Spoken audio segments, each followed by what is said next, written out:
Orestes returns after many years of exile to the grave of his father, Agamemnon, who was slain by his mother, Clytamnestra. He is accompanied by Pylades, who remains silent until much later. The play begins with Orestes invoking chthonic Hermes, the messenger who moves between the Olympian gods and the realm of the dead. He calls upon Hermes to stand beside him and to guard the power of his father. Orestes has come to render proper mourning, as he was absent at Agamemnon's burial. The invocation ends abruptly, and much of the following text is missing from the surviving manuscript. Orestes then cuts a lock of his hair and offers it to Inachus, the river god of Argos, in gratitude for the nurture of life. A second lock he places upon the tomb of his father as an offering and sign of grief.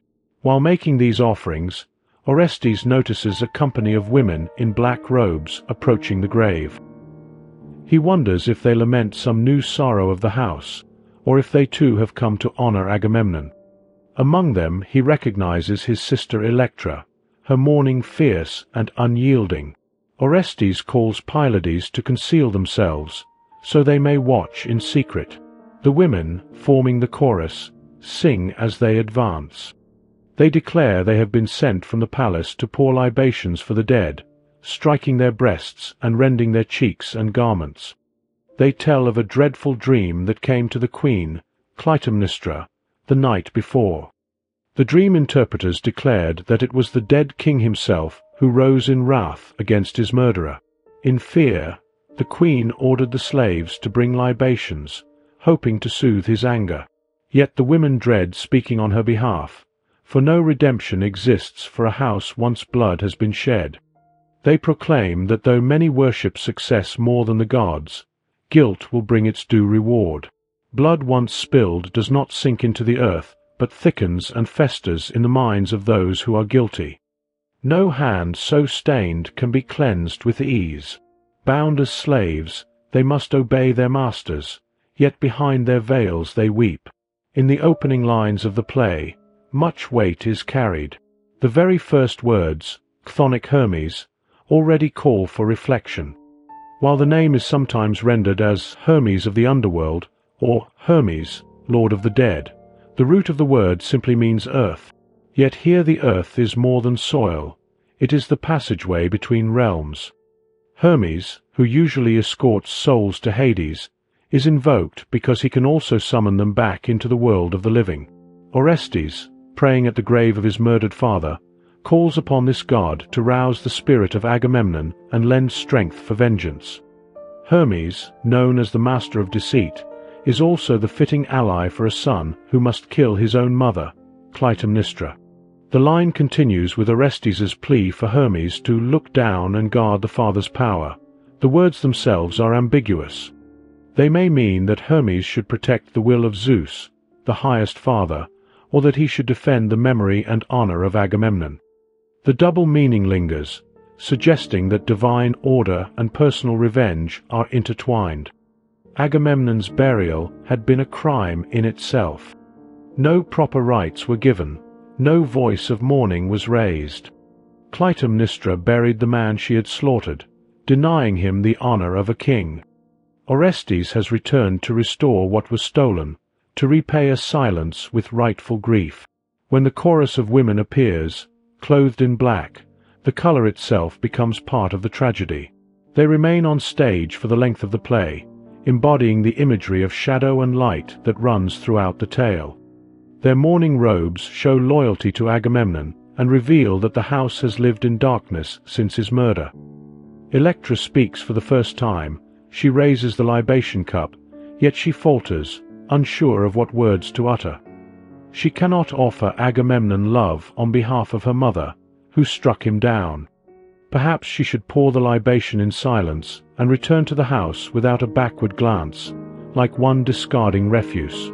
She turns to the serving women, asking them to join her, for though they are slaves, they share with her a deep hatred of the corrupted house.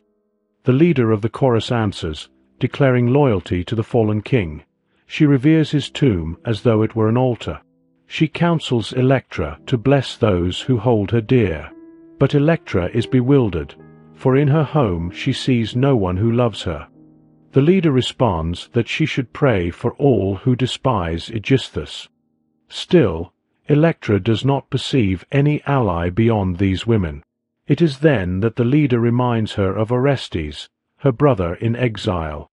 Electra hesitates, unpracticed in words of invocation. The chorus guides her step by step, urging her to call down a curse upon the murderers, Clytamnestra and Aigisthos, and to invoke the one who murders in return. Yet Electra questions whether it is righteous to seek such vengeance from the gods. The chorus insists that it cannot be unrighteous to repay an enemy with evil for evil. At last Electra begins her prayer. She calls upon Hermes to intercede, to carry her words to the spirits below. She appeals to the earth itself, that power which grants life and reclaims it. Pouring her libation upon her father's grave, she summons Orestes to come to her side. She laments her fallen state, reduced to that of a slave, with the prospect of being forced into marriage by her mother. She prays that she may remain more pure and chaste than the woman who bore her. For her enemies she asks for justice, that an avenger will rise to strike down the killers in return for the crime they committed.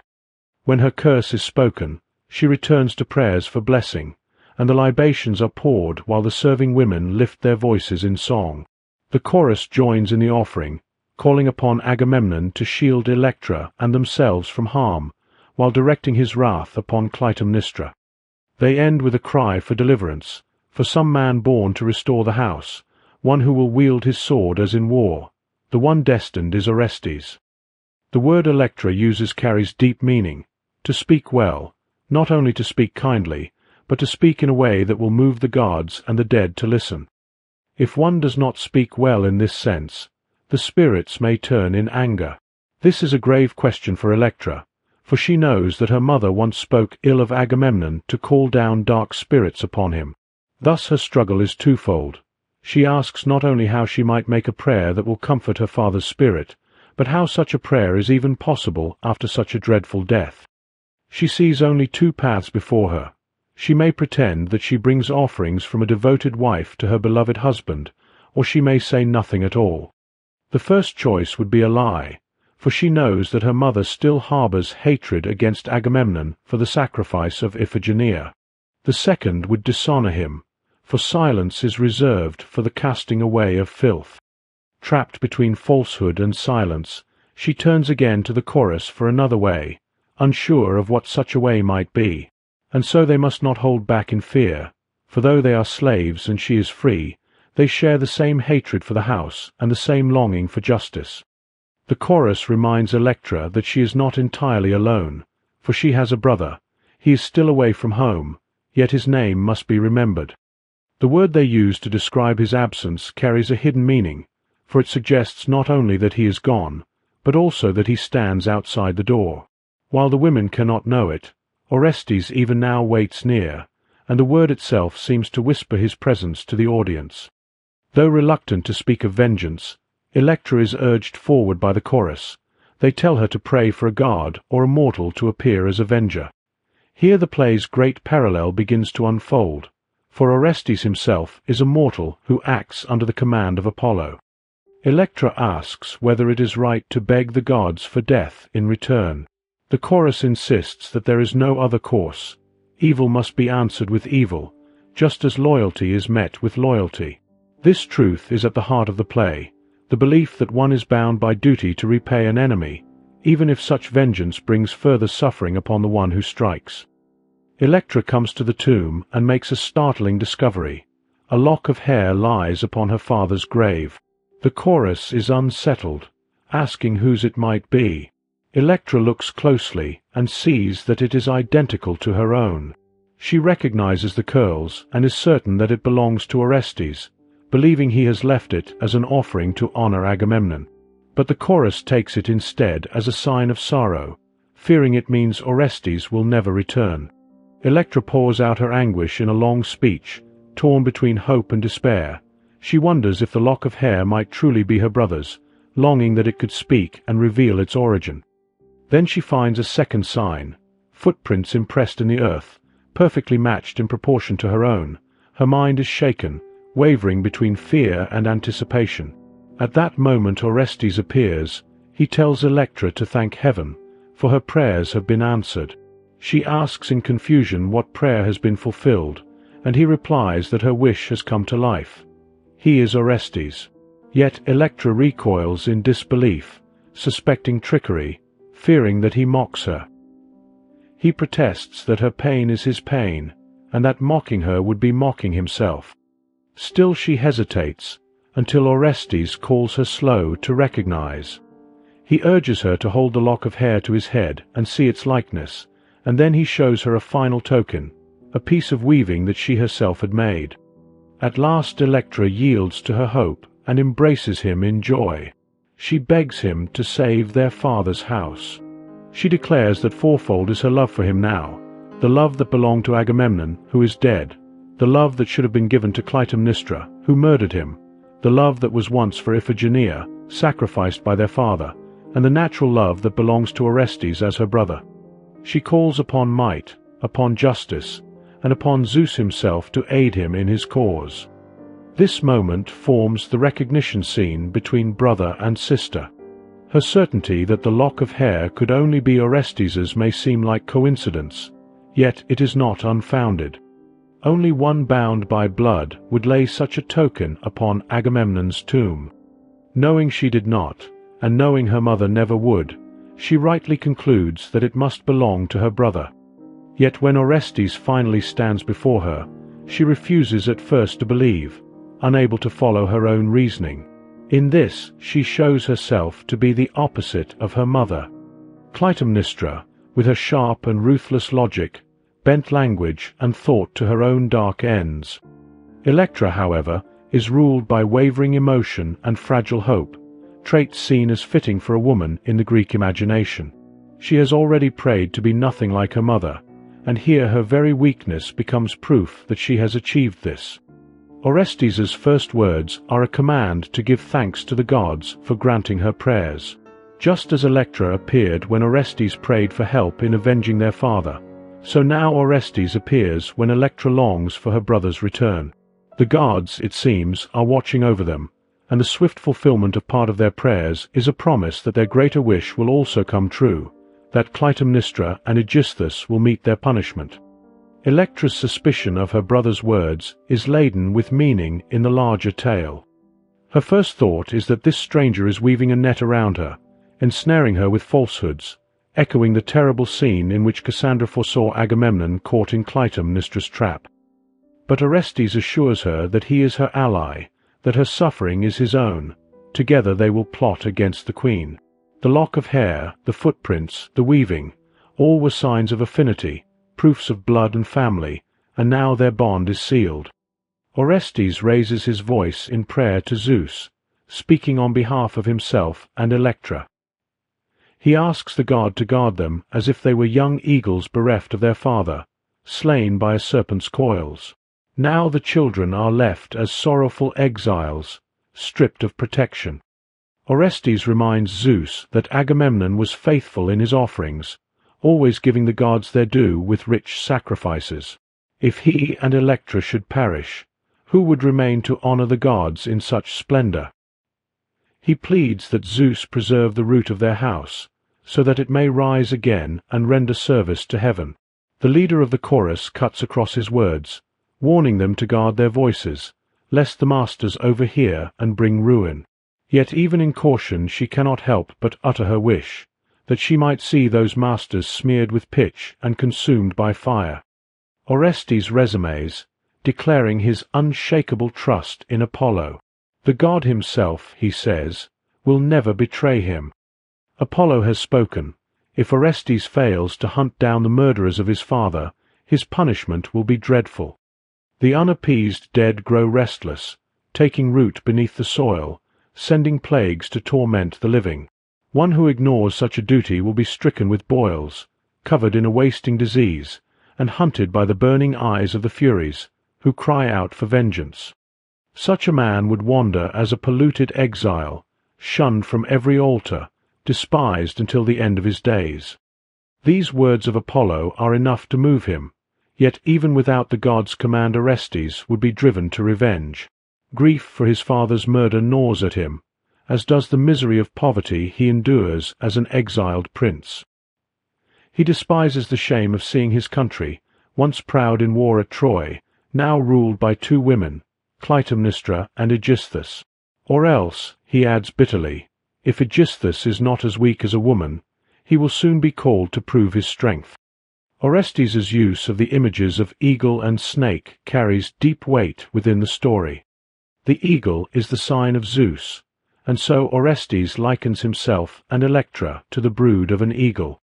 In this way, Zeus and Agamemnon become joined in a single figure of the great bird, each a father whose power has been struck down. Clytemnestra, by contrast, is imagined as a treacherous snake. When Orestes declares that the eagle perished within her coils, he does not speak of strangling but of a darker belief, that the female viper turns upon her mate and destroys him, and that her offspring, in vengeance, break forth from her body and kill her.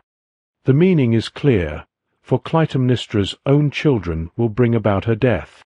Orestes even compares himself to a snake later, so that both siblings come to stand as eagle and serpent alike, mirroring the twisted bond of their fate. The winding coils of the snake around her victim also echo the net of persuasion Electra first imagines Orestes casting around her. When Orestes turns to Zeus, he does not beg only for pity. He reminds the god that Agamemnon honored him richly, and that he and Electra too will make lavish offerings if justice is granted. To the Greeks, prayer often meant recalling past devotion and promising future sacrifice, for the gods were not thought to be gentle guardians, but mighty, changeable powers who demanded respect and tribute to withhold their wrath. Orestes then declares that Apollo is the source of his certainty. Through an oracle, Apollo warned him of the terrible punishments awaiting one who failed to avenge his father's murder. The Furies themselves hound those who do not bring vengeance for blood, for to leave a killing unavenged is to be guilty of it. Here the dark spirits and the Olympian gods stand together, united in their demand for retribution. The curse upon such neglect is dreadful. One who refuses to avenge blood is struck with disease. His body showing outwardly the pollution festering within, the Furies mark him so that no community will receive him. He becomes forbidden from the shared cup of wine, excluded from the sacred rites, unable to pour libations in fellowship with others, for blood defile every offering until it is cleansed. Yet Orestes also reveals that Apollo is not his only driving force. Even had the god remained silent, his own sorrow, anger, and sense of dishonor would still have pressed him toward revenge. The chorus, Orestes, and Electra take turns in prayer. The chorus begins, calling upon the powers of destiny to press forward, declaring that revenge must be paid, and that the one who acts must suffer in return. Orestes follows, directing his words to Agamemnon, asking what voice can reach him now, what light can break through his darkness. The chorus responds, saying that the rage of the dead stirs and ignites the hearts of the living sons. Electra joins, declaring that she and Orestes are united in their grief, bound as one in misery. None can escape the weight of doom.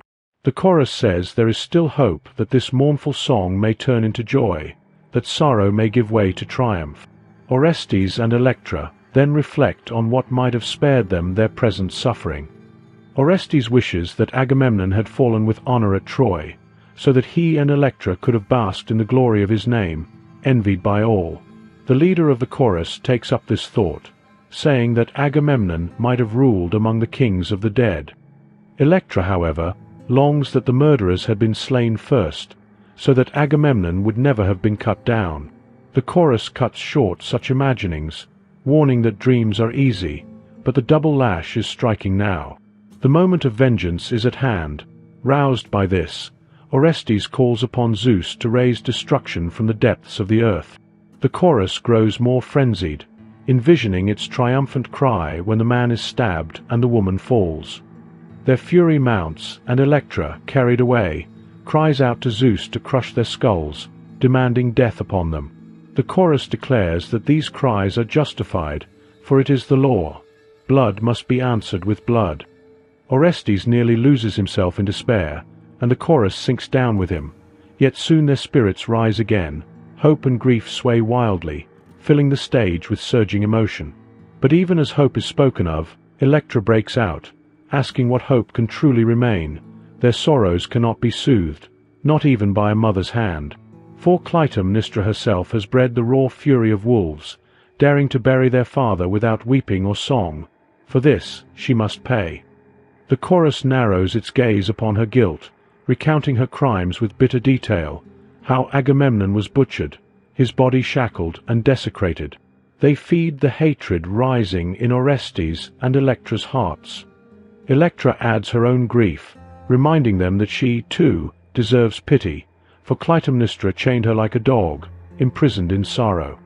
The chorus urges Orestes and Electra to let their fury blaze, but to steady their hearts, for this anger must be shaped into purpose, revenge. Hearing this, Orestes and Electra call out to their father to rise and aid them in the battle against their foes. The chorus trembles at the force of these prayers, yet also rejoices, declaring that the hour of light has come to break the darkness. As they withdraw, they utter one final call to the gods to come to the children's side. This part of the tragedy is the Comus, the Greek name for a mournful dirge spoken as a lyric dialogue between the chorus and the actors. Its purpose is to call upon Agamemnon to aid his children against Clytemnestra and Aigisthos. The audience is left in suspense, for in Greek theatre such invocations sometimes brought forth the ghost of the dead. Though Agamemnon does not appear, his presence is felt from this moment onward, as Orestes advances with growing determination toward his murderous goal. There is a tension here, for the Greeks believed that a spirit lay with its body and at the same time dwelt in Hades. Until now, Orestes has declared that his return and his desire for vengeance are commanded by Apollo. Yet in this scene, both he and Electra are overtaken by fury, and from this point until the act itself, Orestes assumes personal responsibility for the deed. Apollo will only return as a force when Orestes falters before killing his mother, but until that moment, he is driven solely by anger to take revenge. The chorus opens the Comus with the central truth of the Oresteia. The one who acts must suffer. Every crime calls forth its consequence, bound by ancient law. They summon the Moirai, the goddesses of fate, who ensure that cause is tied to effect, that guilt demands payment, and that debts of blood must be answered. Their power has weighed upon this house for 3 generations. The cycle of blood began when Agamemnon's father, Atreus, punished his brother Thyestes for betraying him with his wife. Atreus feigned reconciliation, but instead fed him his own sons. This crime fuels Aigisthos's hatred of Agamemnon and sets in motion the chain of violence that leads to the present. Thus, the law that the doer must suffer has ruled this house for 3 generations. Atreus was justified in punishing Thyestes, yet Agamemnon fell by the hand of Aigisthos, joined by Clytemnestra. Clytemnestra, in turn, had her own cause, for Agamemnon killed her daughter, but even this does not free her from retribution. In the same way, Orestes is bound to strike his mother, though there is no promise that the gods will shield him afterward. Indeed, another force may rise in turn to demand his blood. Still, he must press forward with his plan. When Orestes and Electra turn to dreams of what might have been, the chorus cuts them short, warning that dreams are easy, but the lash of reality strikes hard. They force the children to confront the meaning of the words the doer must suffer, no longer in abstract, but in the brutal truth of matricide.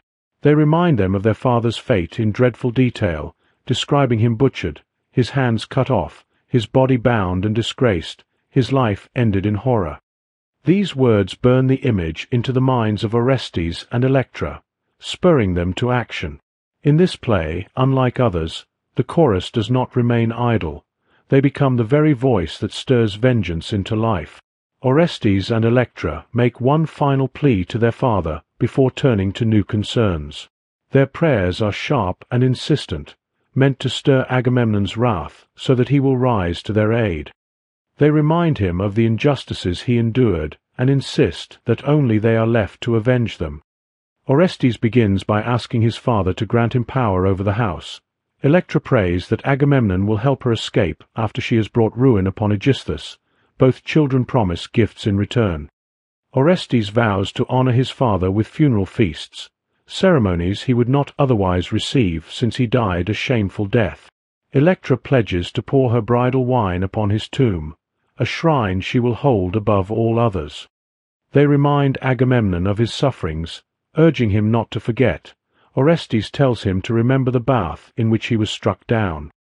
Electra recalls the strange net with which the murderers ensnared him. Their words taunt the dead king, forcing him to hear and rise to defend his honor. If he answers, his glory will be restored. The chorus then turns the children away from their pleas, reminding them that now is the time for action. Orestes asks to hear why Clytamnestra sent the libation bearers to the grave. It is too little, he says, for no offering can outweigh blood that has been spilled. The chorus describes the dream that drove her to this act. She dreamed she gave birth to a snake and wrapped it as though it were an infant. She tried to nurse it, but it bit her, and blood mingled with the milk. With a scream she awoke, and in terror sent the libations to appease the vision. Orestes declares the meaning of the dream. He is the snake, and just as she bore the sign, so shall she meet her death in violence. The chorus accepts his words and asks what is to be done. Orestes lays out his plan, a cunning scheme to mirror the trick that killed Agamemnon. Electra will go within the house and keep the secret. He will approach the gates as a stranger and speak in a foreign tongue. If he is kept waiting, it will cause others to wonder why Aigisthos treats a guest with such disdain. Once he passes through the doors, he will confront Aigisthos. Before the man can ask who he is, Orestes will strike him down. Then Clytamnestra will drink his blood unmixed, a libation to Zeus. He bids Electra to guard the house from within and tells the chorus to remain silent. At last, he calls upon the god to guide him and drive his sword to its destined mark.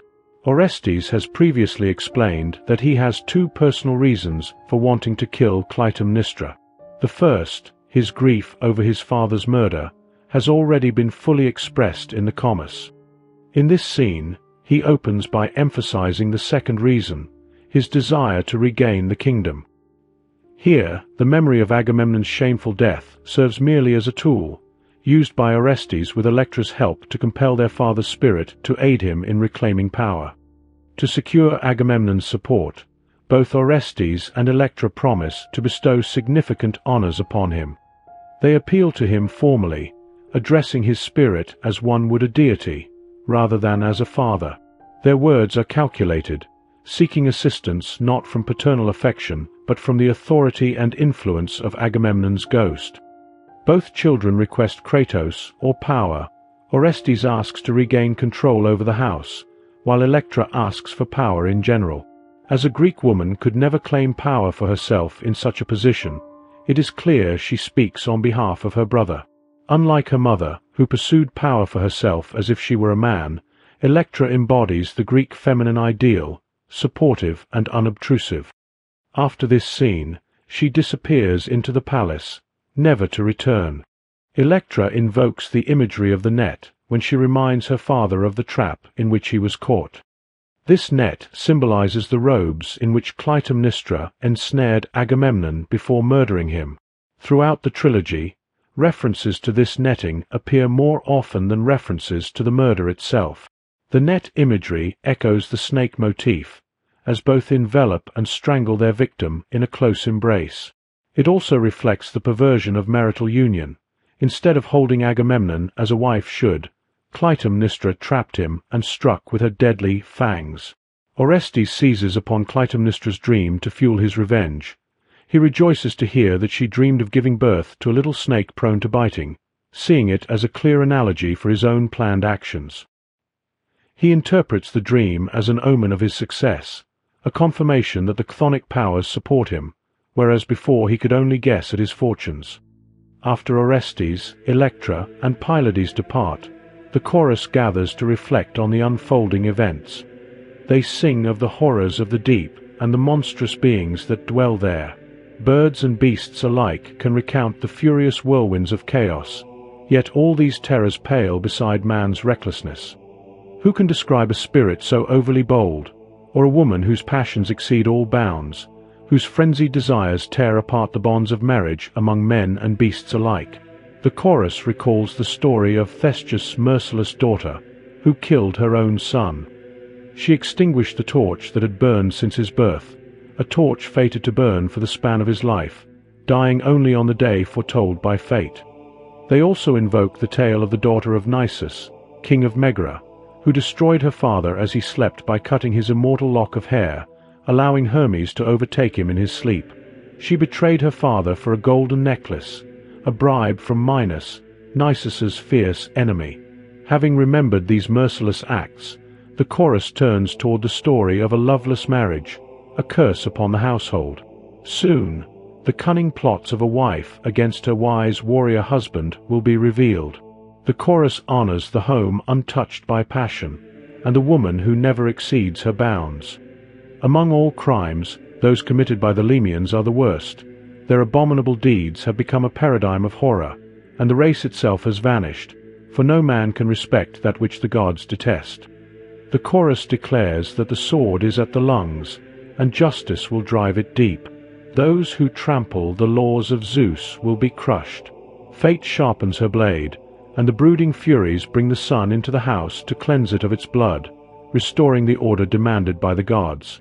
In this brief but dense section, the chorus reflects on the universal consequences of unchecked passion while the actors prepare to carry out the plot. They provide 3 mythological examples of the destruction a woman's desire can wreak when she denies her role as nurturer and acts with violence. Notably, the chorus never names these women directly, instead referring to them by their relationships to the men in their lives. In ancient Greece, it was unacceptable for a noble woman's name to be spoken publicly. Her place was in the home, and she existed only in terms of her male relatives. By avoiding their names, the chorus reinforces this deeply male-centered worldview. The story of Althea illustrates a woman's misplaced vengeance. Althea, the daughter of Theseus, was the mother of Meleager. When he was born, the fates declared that he would live only as long as the log burning on the fire remained intact. Althea saved the log to preserve his life. Yet years later, when Meleager killed her 2 brothers over a hunting dispute, she threw the log into the fire, causing his sudden death. The chorus argues that although Althea might have been angry at her son, she is condemned for using her knowledge of his weakness to kill him in such a cunning way. This story parallels Clytemnestra's murder of Agamemnon, who was lured into his bath and slain at his most vulnerable moment. The story of Scylla shows how women can be persuaded by lust to commit horrific acts. Scylla exploited her father's weakness by cutting off his magical lock of hair while he slept. This hair had granted him immortality, and without it, Nisus immediately died. Both Scylla and Althea violated the sanctity of the home by killing men when they were most defenseless. The chorus despises such women, who abused their intimate access to men and upended the natural order of society. Minos only needed to offer Scylla a golden necklace, a token of desire, to convince her to kill her father. The parallel to Clytemnestra is clear. She took Aigisthos as her lover while Agamemnon fought at Troy, and in some versions, Aigisthos planned the murder while Clytemnestra, blinded by lust, went along with it and betrayed her marital vows. The final example is the women of Lemnos, who killed all the men on the island after learning that the men had taken Thracian concubines. This resonates with Agamemnon's act of bringing Cassandra home as a concubine from Troy, which further provoked Clytemnestra, though she had already resolved to murder him. In another version of the story, the Lemnian men abducted Athenian women and fathered children by them. When the women taught their children Athenian customs, the men killed all of them. Through these myths, the chorus emphasizes the danger of women wielding power in the home. The moral is clear: women are weak and cannot be trusted. This explains why the chorus is so eager to prod Orestes and Electra to act against their mother. Clytemnestra embodies everything out of place and wrong in the world, and when women seize control, chaos and murder inevitably follow. Orestes pounded at the palace door, calling for the slave to open and asking if there was a man inside the house. At last, the porter appeared and questioned where Orestes had come from and who he was. Orestes commanded the porter to announce him to the masters of the house, claiming he brought important news. At first he requested the mistress of the house, but then corrected himself, saying it would be better to speak with the master, for men could converse directly while women required delicate words. Clytamnestra then emerged from the palace and greeted Orestes and Pylades graciously. She said that the house contained all the comforts they might expect, and offered them warm baths and beds. Yet if the travellers had arrived not for comfort but for political matters, she would leave that to the men and communicate accordingly. Orestes concealed his true identity to gain his mother's trust. He claimed to have come from Delphi, where he had met a stranger named Stophios, who had made him promise to bring word to the palace that Orestes was dead. He admitted he was unsure whether he was addressing the right person, but insisted that parents deserved to know the fate of their child. Clytamnestra cried out, saying that the tale spelled her ruin, for the curse of the house still worked its evil. She lamented that it had stripped from her all she loved, now claiming Orestes as well. She had tried so hard to keep him safe, as he was her only hope to counter the Furies' vengeance within the palace. Orestes expressed regret for bearing such sad news to hosts so prosperous, for what bond was stronger than that between guest and host? Yet he could not ignore his duty to fulfill his promise. Clytamnestra reassured Orestes that he would be no less welcome, for he was a true friend. She noted that the hour was late and instructed a servant to escort him and Pylades to the guest chambers, where they would be attended in a manner befitting the house. She then announced that she would speak with the master of the house to discuss the news. This passage is rich with layers of meaning. It should serve as a recognition scene between mother and son, yet Orestes erects a wall of lies to prevent Clytamnestra from discerning his intentions before he can execute his plan. In this, he resembles Odysseus, who throughout his journey conceals his name and origins. Such deceit is the tool of one who is not safe even in his own home. Orestes' use of manipulative language to gain entry to the palace is striking. In the Agamemnon, Clytamnestra used cunning words to carry out her plots. Though the Greeks admired rhetorical skill, they were wary of it. A clever speaker could confuse matters and bend situations to his own advantage. Clytamnestra did precisely this when she persuaded Agamemnon to walk upon the fine tapestries of the palace upon his return from Troy, sealing his fate. Orestes' original plan had been to find Aigisthos and kill him before learning his name. Yet his expectations are upended when Clytamnestra herself answers the door. Thinking quickly, he invents a story that he is a stranger from Daulis, come to deliver news of Orestes' death. The deceit is especially notable in light of Orestes' claim to the porter that man speaks to man with boldness and sets forth his meaning without reserve. Men, he insists, are straightforward. However, faced with an unexpected situation, Orestes immediately resorts to lies. One might also read this to mean that when speaking to women, deceit is always required. In either case, the scene illustrates that when women act decisively, the natural order becomes disrupted. Orestes' words to the porter also alert the audience not to trust anything Clytamnestra might say. She will attempt to evoke sympathy by playing the gracious host and lamenting the news of her son's death. These words are designed to mislead. Whether or not Clytamnestra truly mourns Orestes, it is clear that it would serve her better if he were dead. Her statement that he is the only hope of the house is strikingly ambiguous.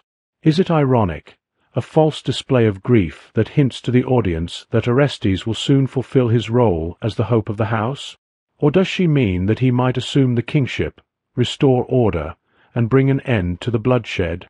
Her intentions remain unclear, reflecting her complex character. This ambiguity continues in Clytamnestra's speech. She assures that Orestes and Pylades will be attended to in a manner befitting the house, superficially suggesting a royal welcome. Yet the house is under a bloody curse, and any hospitality must be viewed with suspicion. Her reference to warm baths is equally dubious, recalling that she murdered Agamemnon in his own bath. Perhaps she senses Orestes' identity and seeks to lure him inside.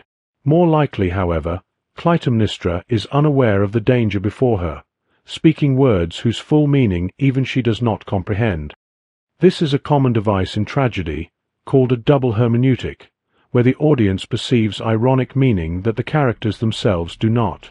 At every point in Clytemnestra's speeches, the audience may interpret her sympathetically or critically, for Aeschylus leaves her true emotions ambiguous. Just because she has acted cruelly and deceitfully in the past does not preclude her from grieving the death of her son. It is important to remember that her murder of Agamemnon was motivated by the love of her daughter. The chorus questions how long they must wait before they can exercise their power of speech in celebration of Orestes. They call upon the earth that covers Agamemnon's corpse to assist them, for this is the moment when persuasion must aid Orestes. They also invoke Hermes to bring about the deadly confrontation between Orestes and the murderers. Orestes' nurse, Cilissa, enters in tears, and the chorus asks where she is going. The nurse explains that Clytemnestra has commanded her to fetch Aigisthos, feigning sorrow while secretly laughing at the news. For the house, this message signals ruin. Aigisthos will certainly rejoice upon hearing of Orestes' supposed death. The nurse laments the grief she has endured over the years, declaring this new sorrow the worst of all. She raised Orestes from birth, pacing the floors through long nights to soothe his cries. A baby requires careful attention, for it has no words to express its needs. She acted as a prophet to his desires, though she was sometimes mistaken. Both washerwoman and wet nurse, she attended to every need. She was the one who took him from his father's arms, and now he is said to be dead. Yet she must deliver this news to the man who destroyed the house. The chorus interrupts the nurse's lament to ask whether Clytemnestra instructed Aigisthos to come with his guard. The nurse confirms that he was told to bring his guard. The chorus advises her to alter the message, bidding Aigisthos to come alone, and gladly. In the hands of a messenger, a crooked message can be made straight. The nurse is astonished that the chorus seems to rejoice at the news. They tell her not to give up hope for Orestes. Though confused, she is urged to carry out her task. After the nurse departs, the chorus prays to Zeus, asking him to safeguard justice. They call upon the spirits of the house to conspire with them, to come and cleanse the halls of blood with justice.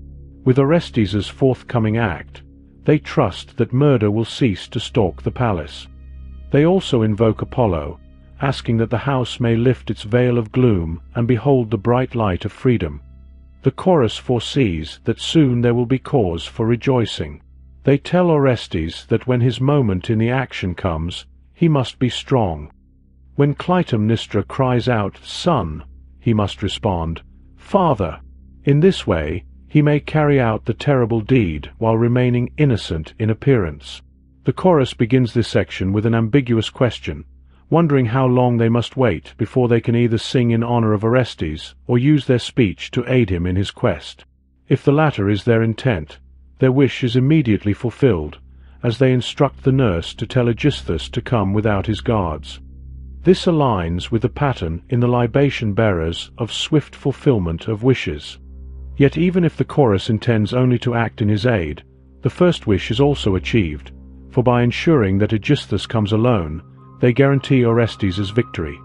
Cilissa's role, though brief, is essential to the plot. On the surface, she delivers a modified message to Aigisthos, omitting Clytemnestra's command that he bring his guards. In doing so, the chorus continues its active role in the tragedy, operating as both actors and commentators. Equally important is the insight Cilissa provides into Orestes' upbringing. She cared for him from birth, making her far more of a mother than Clytemnestra ever was.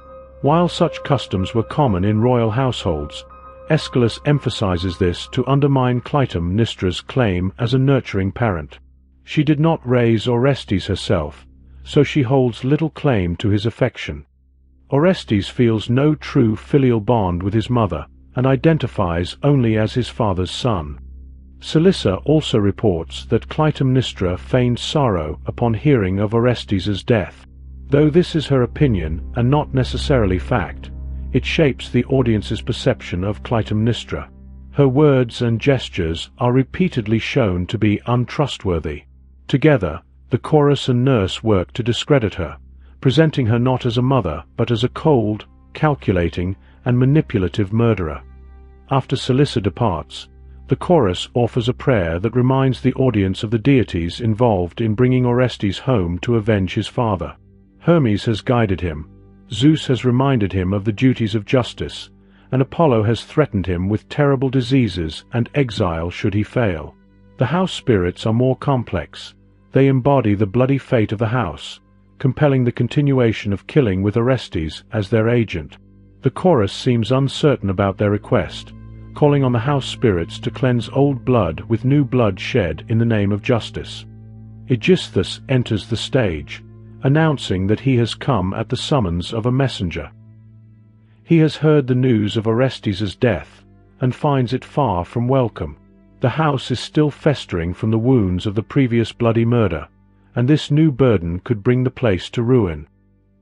He questions the chorus, asking how he can be certain the news is true, and not a rumor spread by women that will soon die away. The chorus replies that it has heard only a little, and that he should learn the rest directly from the stranger. A messenger's report can never be as reliable as first-hand inquiry. Aigisthos declares that he will see the stranger himself and put them to the test, for no one could deceive him, whose mind is keen and quick of sight. The chorus chants with anxious anticipation, wondering whether everything will be destroyed or whether Orestes will emerge as the triumphant champion. A servant staggers out of the palace, crying that Aigisthos is dead. He struggles with the door to the women's quarters, shouting to see whether his cries are heard. He calls for Clytemnestra. Clytemnestra enters and asks what has happened. The servant replies that the dead are killing the living. She understands the meaning and recognizes the deceit that has been played upon her.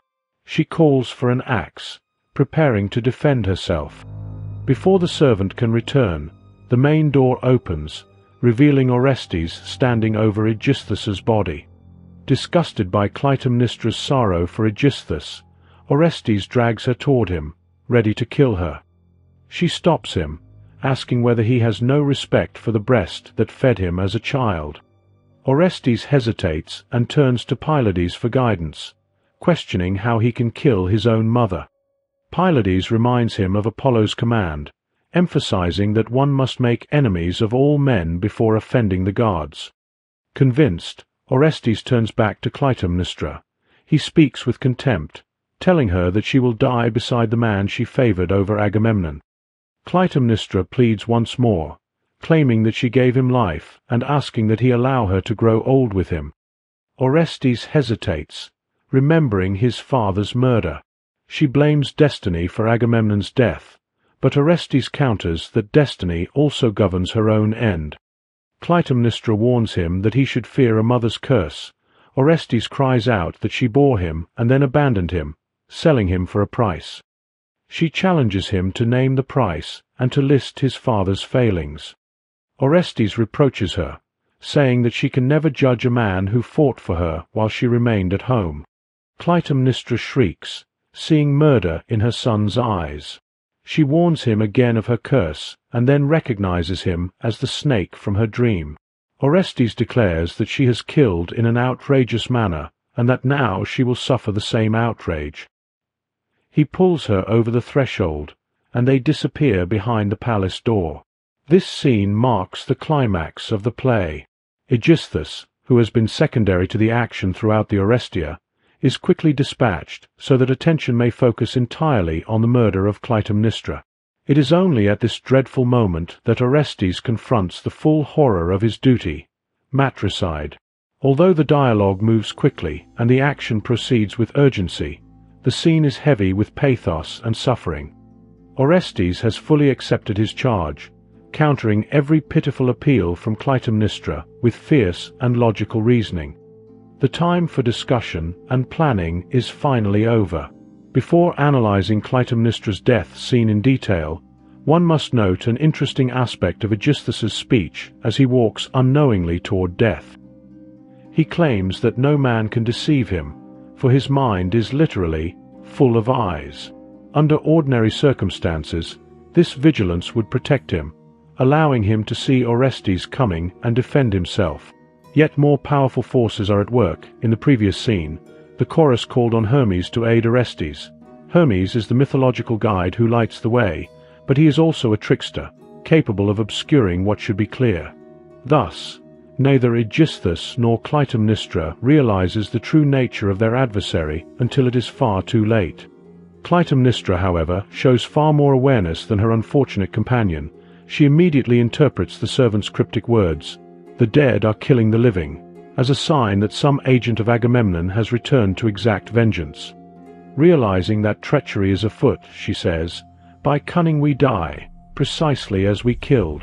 The servant's line is ambiguous. It could refer to Agamemnon exacting revenge on Aigisthos, or to Orestes killing him, as the pair believed Orestes to be dead. Whether she understands that her son is alive and seeking vengeance remains unclear until he bursts from the palace and confronts her directly. In desperation, Clytemnestra bares her breast to Orestes, asking if he has no respect for that which gave him life. This emotional and visual gesture stops Orestes in his tracks. While he is prepared to counter logical arguments, he is powerless against this visceral symbol of motherhood. Pylades delivers his only lines in the play, reminding Orestes of Apollo's command. Apollo, as god of light, prophecy and civilization, represents patriarchal authority.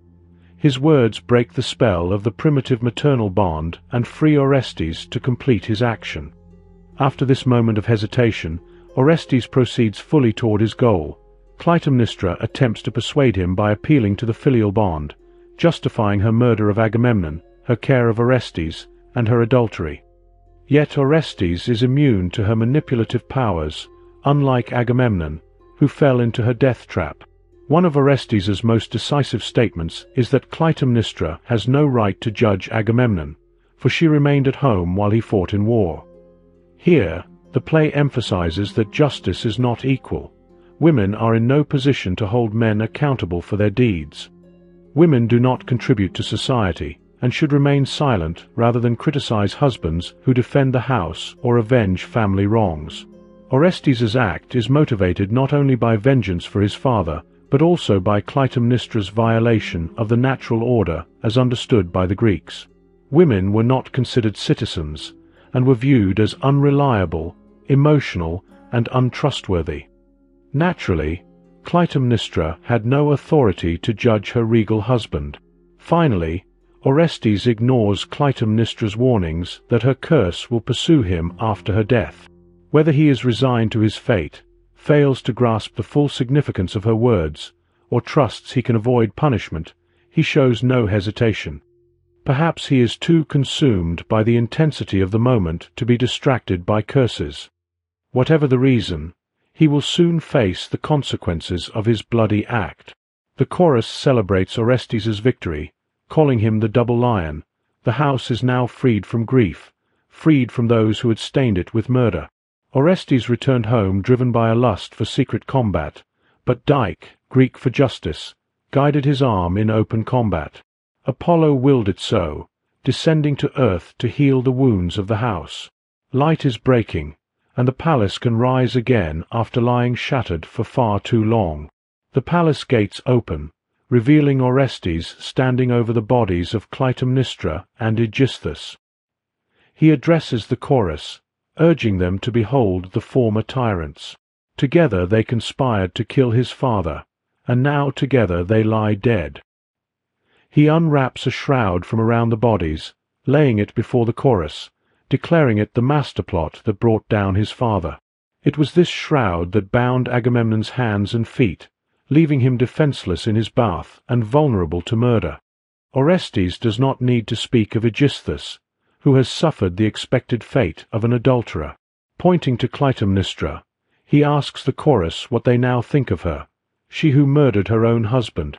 Had she been born a viper, she would have destroyed another with her touch, not through her bite, but through shamelessness and wickedness alone. He takes up the bloody robe once more, reflecting on what name to give it. A trap for a wild animal, a covering for a corpse in its grave, a bath curtain, or perhaps a hunting net, the kind a highway robber might use to ensnare strangers and slay them. The chorus cries out in sorrow, lamenting Clytemnestra's wretched death. They also perceive new suffering blooming for Orestes. Orestes points to the robe as witness to the murder. It is still stained with the blood from Aigisthos' sword, even after so many years. At last, he addresses the robe to lament his father's death. Though he rejoices in his victory, he sees that it is tainted. Orestes feels as if he is driving a chariot wildly out of control, his wits slipping from him. Before yielding to this madness, he proclaims to the world that he has justly killed his own mother. He appeals to Apollo, reminding the god's promise that he would be free of guilt if he accomplished this deed, whereas avoiding it would have brought horrific penalties. The chorus responds, assuring Orestes that he has acted rightly, and pleading with him not to speak evil words. Yet Orestes cannot hear them, consumed by visions of the Furies. The chorus sees nothing, but Orestes insists that the Furies are real for him. They suggest that the blood on his hands is causing hallucinations, nothing more. Orestes cries out to Apollo, begging to be freed from the vengeful spirits that surround him. He rushes from the stage, leaving the chorus to summarize the woes of the house. They close the play with a question that lingers. When will the murderous rage of the Furies finally come to an end? Orestes has restored the house, and all should rejoice. Apollo himself willed it, removing any moral ambiguity from the murder. The chorus cries out that light is breaking through the gloom, and that the house is finally freed from its long sorrows. They clearly hope that by proclaiming all is well, they can make it so. Yet it soon becomes evident that Orestes faces dire consequences for his actions. Having completed his mission, he is now vulnerable to his mother's powerful curse. Though he initially stands triumphant over the bodies of his victims, he soon succumbs to chaotic madness and must flee the stage. The cycle of misery seems destined to continue. Orestes' descent begins as he examines the robes in which his father died, now wrapped around Clytemnestra and Aigisthos. No explanation is given for why these bloody robes were preserved for so many years, or how Orestes acquired them. The focus must instead be on their symbolic importance. Agamemnon's robes serve both as a physical link to his spirit and as a tangible metaphor. They provide a focal point for Orestes to direct his laments for his father, and he points to them as witnesses to the justice of his acts, calling on the chorus and Zeus to observe the evidence of his mother's crimes. The robes are also tied to the net imagery that recurs throughout the play. Orestes wonders what to call these garments: a trap for an animal, a sheath for a corpse, a bath curtain, a hunting net. These robes literally trapped Agamemnon, leaving him unable to escape the murder. They also represent the master plot that bound him. Throughout the Oresteia, persuasive words are likened to nets, and these robes embody Clytemnestra's deceit, further condemning her.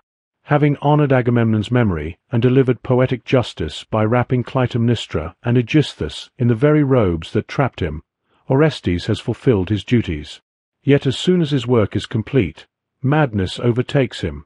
It is as though the dam holding back the dark forces of nature has burst.